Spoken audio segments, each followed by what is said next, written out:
Hello, and welcome to today's episode of Street Smarts with Howe & Rustling. I'm Vince Carson, certified public accountant and financial planner at Howe & Rustling. We all know that there's nothing worse than getting a letter from the IRS, especially when you open it and find out that you did something wrong, and now owe interest and penalties.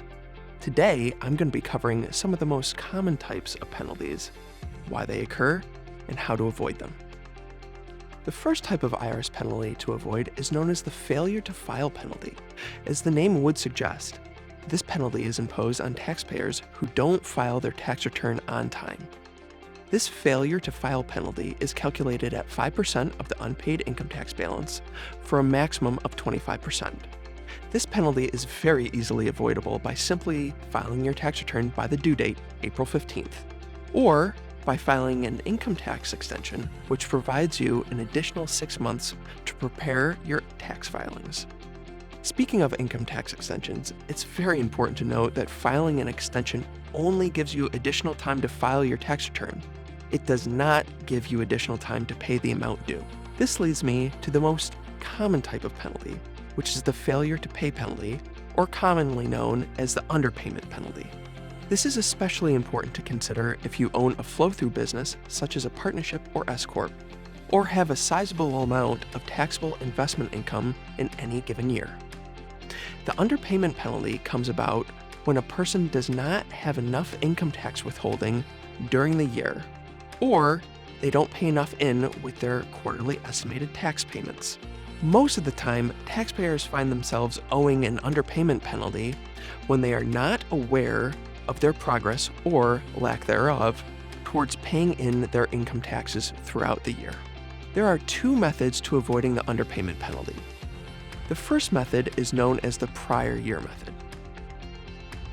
If your AGI in the prior year is less than $150,000, then pay in 100% of your prior year income tax liability, either through withholdings or estimated tax payments. Or if your AGI in the prior year was greater than $150,000, then pay in 110% of your prior year income tax liability. The second method to avoiding the underpayment penalty is known as the current year method. This method is simply to pay in 90% of your current year income tax liability. Utilizing either of these methods will help you avoid paying the IRS an underpayment penalty on your taxes owed. For business owners making estimated tax payments, it's very important to note that the IRS expects you to make those 4 payments in 4 equal quarterly installments. Therefore, if you wait until the 4th quarter to make your entire tax payment, you will get slapped with the underpayment penalty because you didn't pay evenly throughout the year.